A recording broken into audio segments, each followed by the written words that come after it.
नमस्कार, मैं अजय साहू और आप देखना शुरू कर चुके हैं शोरगुल टाइम्स। कहानी सीक्रेट अमीरजादा के इस एपिसोड में आहान दिनकर और ईशान से डील करके अपने घर पहुंचा। उसका मोबाइल बंद हो गया था। आहान ने मोबाइल चार्ज किया, तब देखा कि बहुत सारे मिस कॉल थे, जिसमें सनाया के भी 3 मिस्ड कॉल थे। आहान परेशान होने लगा। उसने तुरंत सनाया को कॉल लगाया। सनाया, कहाँ हो? तुम ठीक हो ना? सनाया ने कॉल उठाते ही परेशान होते हुए कहा, आहान, पापा को किसी ने हॉस्पिटल से किडनैप कर लिया है। इस एपिसोड की शुरुआत कुछ इस तरह से होती है।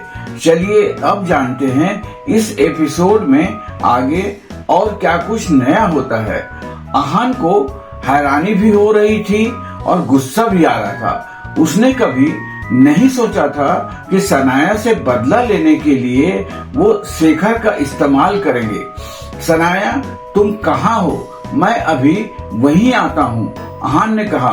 आहान जानना चाहता था कि शेखर को किडनैप कनक शर्मा फैमिली ने नहीं, बल्कि उसके 2 भाइयों की बनाई हुई शर्मा फैमिली ने किया है।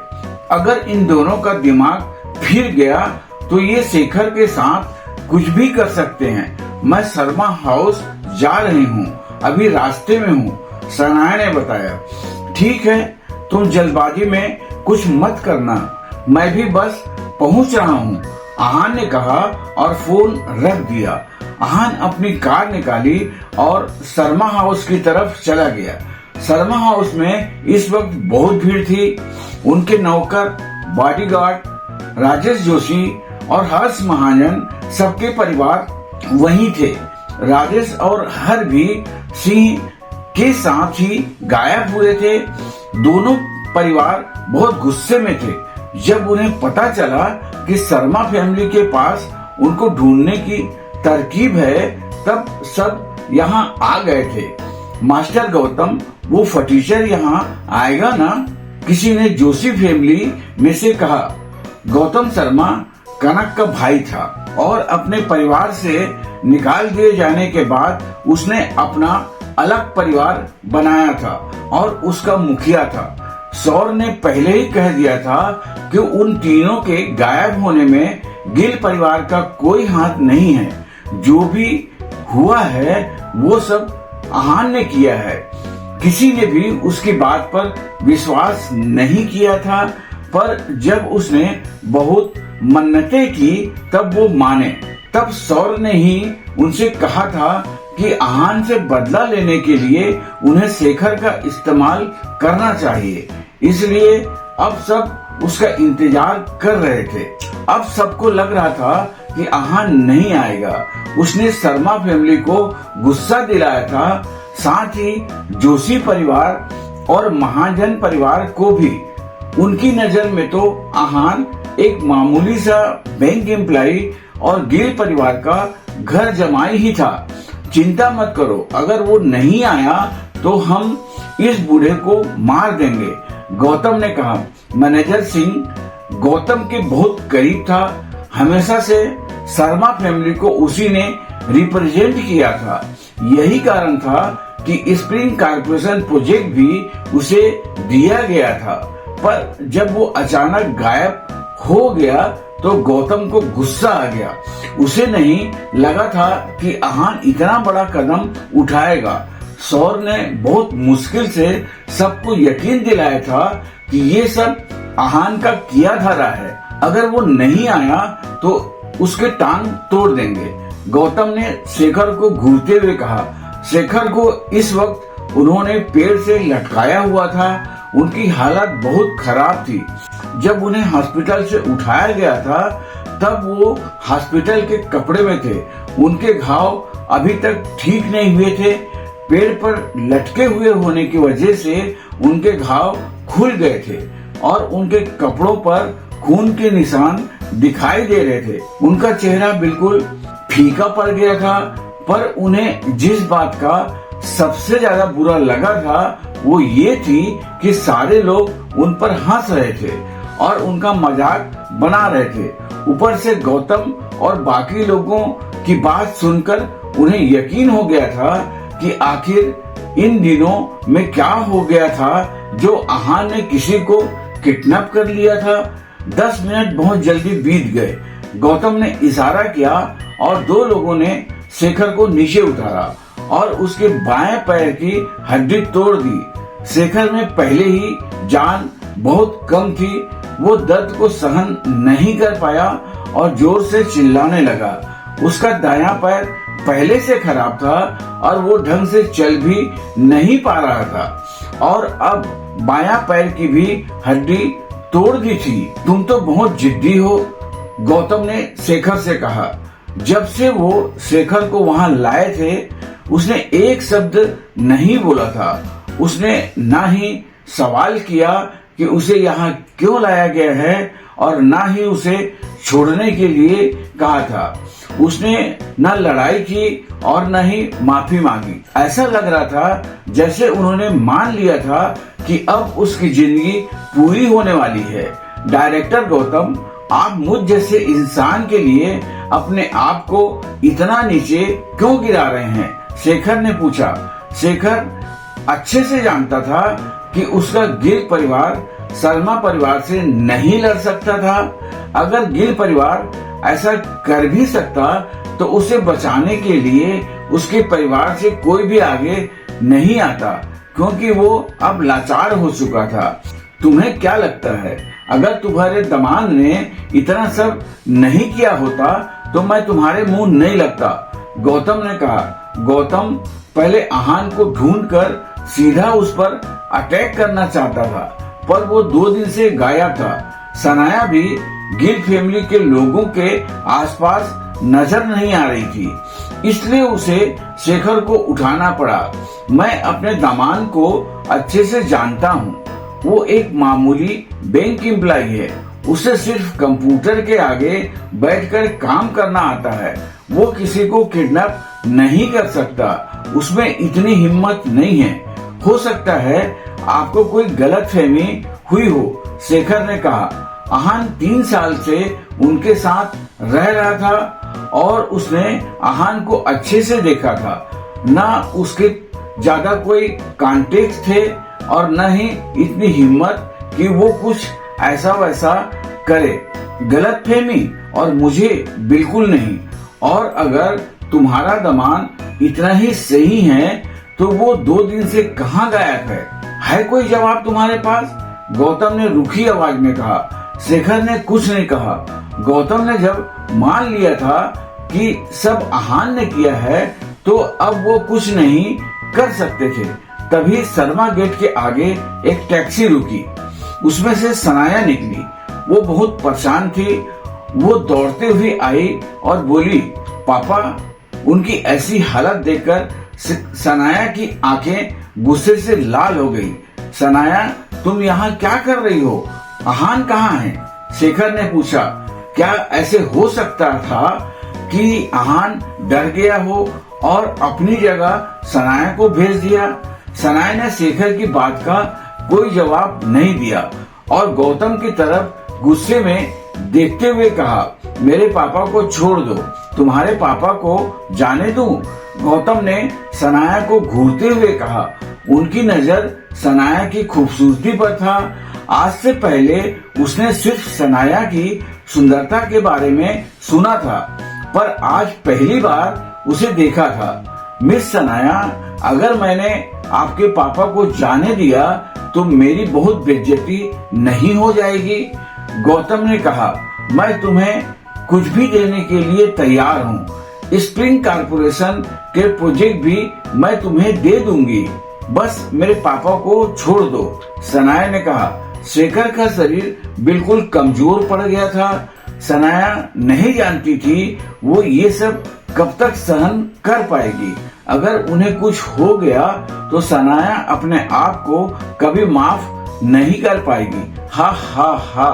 मिस सनाया, वो प्रोजेक्ट तो शुरू से ही मेरे हैं। अब तो मुझे कुछ और चाहिए, गौतम ने कहा। कुछ और? क्या चाहिए तुम्हें? सनाया ने पूछा। गौतम ने सनाया को ऊपर से नीचे तक देखा और कहा, मुझे मिस सनाया चाहिए।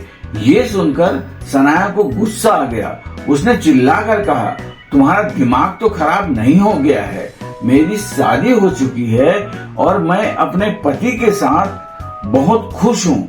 हा हा हा, पति? तुम उस फटीचर को अपना पति कह रहे हो? पति होने के नाते उसे आना चाहिए था तुम्हारे पिताजी को बचाने, पर उसने तुम्हें भेज दिया। गौतम ने कहा, गौतम शर्मा, मेरे पति मेरे लायक हैं या नहीं वो तुम्हें सोचने की जरूरत नहीं है, और वैसे भी बस आहान आता ही होगा, फिर तुम देख लेना कि आहान कैसा है और कैसा नहीं। सनाया ने रूखी आवाज में कहा, तुम मुझे मना कर रही हो? गौतम ने कहा। गौतम उसे समझाना चाहता था कि उसे ऐसा नहीं करना चाहिए, वरना उसके साथ जो होगा गौतम उसका जिम्मेदार नहीं होगा। हाँ, मैं मना कर रही हूँ। तो सनाया ने रुतबे के साथ कहा। गौतम ने 3 बार ताली बजाई और वहाँ एक लेडी बॉडीगार्ड आ गई। मिस सनाया, क्या कहूँ आपको, बेवकूफ या पावरफुल? आप जानती हैं ना, आप शर्मा फैमिली में हैं। जब तक मैं नहीं बोलूंगा ये आपको यहाँ से हिलने भी नहीं देंगी। गौतम ने उस लेडी बॉडीगार्ड की तरफ इशारा करते हुए सनाया से कहा। सनाया के चेहरे के भाव थोड़े से बढ़ गए। उसने रुखी आवाज में कहा, गौतम शर्मा, मैं तुम्हें वार्न कर रही हूँ, मेरे साथ कुछ करने की सोचना भी मत। यहाँ आने से पहले मैं पुलिस को इन्फॉर्म करके आई हूँ। अगर मैं आधे घंटे में वहाँ नहीं पहुँची तो यहाँ वो आ जाएंगे। हा हा हा, पुलिस? तुम्हें क्या लगता है मैं पुलिस से डरता हूँ? गौतम ने हंसते हुए कहा, अगर मैं चाहूँ तो ऐसे 100 पुलिस वालों को अपनी जेब में रख सकता हूँ। इसलिए अगर अपना और अपने बाप का भला चाहते हो तो मेरी बात मान लो। अब गौतम की आवाज सीरियस हो गई थी। सोचना भी मत, सनाया ने गुस्से में कहा और अपनी बात पर अड़ी रही। अच्छा ऐसा है? गौतम को गुस्सा आ गया। मैं बताता हूँ तुम्हें ना करने का नतीजा। इस लड़की के कपड़े उतारो और इसके नालायक पति को भेज दो, फिर देखते हैं कब तक मुंह छुपाता है। गौतम ने ऑर्डर किया, अगर तुमने मेरी बेटी को हाथ भी लगाया तो मैं तुम्हारे हाथ तोड़ दूंगा। शेखर ने गुस्से में कहा, चाहे उनकी हालत कैसी भी थी, पर अपनी बेटी के बारे में कुछ गलत नहीं सुन सकते थे। तुम्हें बीच में बोलने के लिए किसने कहा? गौतम ने कहा, इस बूढ़े का दूसरा पैर भी तोड़ दो। गौतम ने ऑर्डर दिया। जी। इतना कहकर वहां खड़े एक सिक्योरिटी गार्ड ने शेखर के पैर की तरफ स्टील की राड मारी और हड्डी टूटने की करारी आवाज आई। शेखर को बहुत दर्द हो रहा था, पर फिर भी उन्होंने अपने मुंह से एक शब्द नहीं निकाला। पापा, सनाया चिल्लाते हुए अपने पापा के पास गई। फिर गौतम ने वो राड ली और सनाया के सर पर मारी। सनाया के माथे से खून आने लगा और वो दर्द से कराहने लगी। आज तुम दोनों बाप बेटी को मैं एक ही साथ मारूंगा, गौतम ने कहा। उसने सनाया को एक बार मार दिया था और उसका रुकने का कोई इरादा नहीं था। उसने फिर से हवा में हाथ घुमाया और सनाया को राड से मारने लगा। तभी जोशी परिवार में से किसी ने रोका और कहा, मास्टर गौतम, ऐसा मत कीजिए। अगर आपने इसे मार दिया और वो आहान आ गया तो हम क्या करेंगे?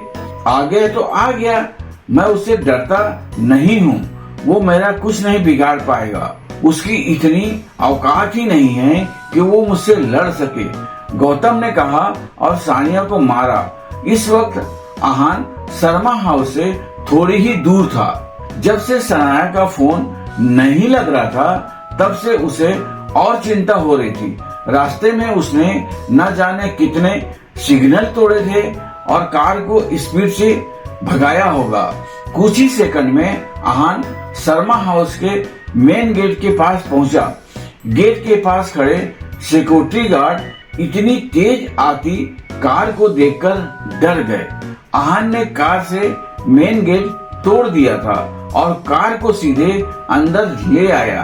आहान को दूर से ही नजर आ रहा था कि शेखर की हालत बहुत खराब थी और गौतम सनाया के पास स्टील की रॉड लेकर खड़ा था। आहान की आंखें गुस्से से लाल हो गई। गौतम शर्मा, तुम अपनी मौत को बुलावा दे रहे हो, आहान ने अपने दांत पीसते हुए कहा। आहान ने कार का एक्सीलेटर दबाया और शर्मा फैमिली के बॉडीगार्ड की तरफ ले गया। इतनी तेज आवाज से सब चौकन्ने हो गए। उन्होंने जब कार को आते हुए देखा तो कुछ वहां से भाग गए और कुछ वहीं शॉक में खड़े थे। आहान की कार ने 3-4 लोगों को टक्कर मारी जो पतंग की तरह 10-12 मीटर दूर जाकर गिरे। ये देखकर शर्मा फैमिली को लोग हैरान हो गए। ऐसा कौन था जो इतनी लग्जरियस गाड़ी चला रहा था? कोई कुछ सोच पाता उससे पहले आहान ने ब्रेक लगाया और कार से उतरा। शर्मा हाउस के चारों तरफ हवा बदल गई थी। आहान की एनर्जी से सबको घुटन होने लगी थी। सनाया और शेखर को छोड़कर सबको ऐसा लग रहा था जैसा किसी ने उन्हें बुरी तरह जकड़ लिया हो।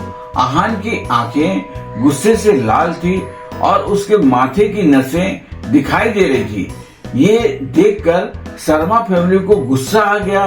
विनोद अंकल, इसे यही मारकर खत्म कर दो।